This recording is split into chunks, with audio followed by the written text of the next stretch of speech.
कितनी कृपा। उसने कांटा निकाला मुख से। ठाकुर जी बोले अब चल, मुंह से चलो ना जा रहा हूं। गोविंद दास ने अपनी कदम खंडी में दाल बाटी बनाई है, मुंह ले चल वहां पे। बोला कैसे लेके चलूं? बोले तेरे कंधान पे बैठ जाऊंगा मैं। और ठाकुर जी ने अपने दोनों पांव ऐसे लटका लिए उसके यहाँ पे और सिर पकड़ करके उसके ऊपर ही बैठ गए। बोले चल ले चल मुझको।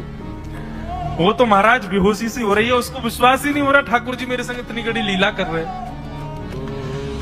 गोविंद दास की कदम खंडी में पहुंचने से पहले उस बालक ने ठाकुर जी गोविंद दास जी मुझे बहुत मारेंगे, अगर उनको पता चल गई मैंने आपको छू लिया है तो मुझे बहुत डांटेंगे। आप एक काम करो, अब यहाँ से आप पैदल चले जाओ, मैं यहीं खड़ा हूँ।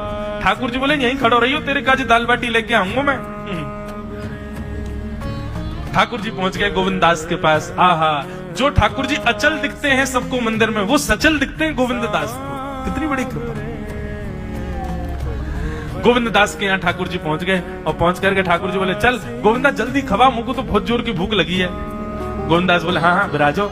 सुंदर व्यवस्था कर दी। ठाकुर जी बैठ गए और बैठ करके सामने पत्तल पर महाराज बाटी रखी, दाल रखी, चूरमा रखी, चटनी रखी, सब बढ़िया सुंदर सजा दी। अब ठाकुर जी पा रहे हैं, प्रेम से पाते जा रहे हैं और पाते पाते बीच में गए और ला और जल्दी ला, भूख लग रही है मुझको। गोविंद दास बोले पहले इनको तो खाए लो।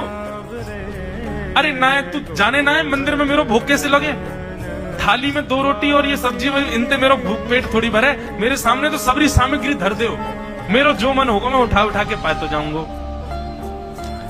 अरे गोविंदा जल्दी जल्दी लेके आ। अब गोविंद दास जी पीछे मुड़ करके बढ़िया सुंदर बाटी वाटी सेके। इतने में ठाकुर जी क्या करें, एक बाटी तो खा जाएं और दूसरी बाटी उठा के अपनी जेब में धरते जाएं। वो संग आयो बाकी काजी लेके जानी है। अब तुम्हारा ठाकुर जी खाते जाएं भरते जाएं, खाते जाएं भरते जाएं। गोविंद दास बोलो ठाकुर जी ये तो मैं मानूं कि आपकी खुराक बहुत है, पर इतनी ज्यादा है ये मुझको विश्वास नहीं है रहा है। क्यों है 56 बाटी खा गए हो अब तक आप? अरे कोई तुकना है, पेट है कि समुद्र है, कुआ है, कहा है आपको? ठाकुर जी बोले अच्छा दारी के ऐसे बोले, चलो जाऊंगा मैं। अरे नहीं जैसे आप तो पाओ।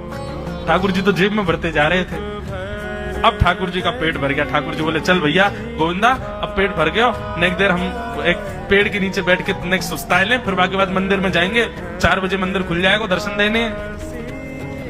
जैसे ही ठाकुर जी खड़े भये महाराज, सोई उनकी पीताम्बरी फैल गई। पीताम्बरी फैली। गोविंदास बोले जय जय, ये बाटी खाए के आप इतनी जल्दी मोटे कैसे है गए? ये पेट आपको है तो सही, लेकिन ये इतना चौड़ो कैसे है? और पेट कोई खावे तो वो आगे की तरफ निकल रही है, ये कोने में कैसे निकल रहा है? ये दोनों तरफ पेट बाहर कैसे आ रहा है आपको?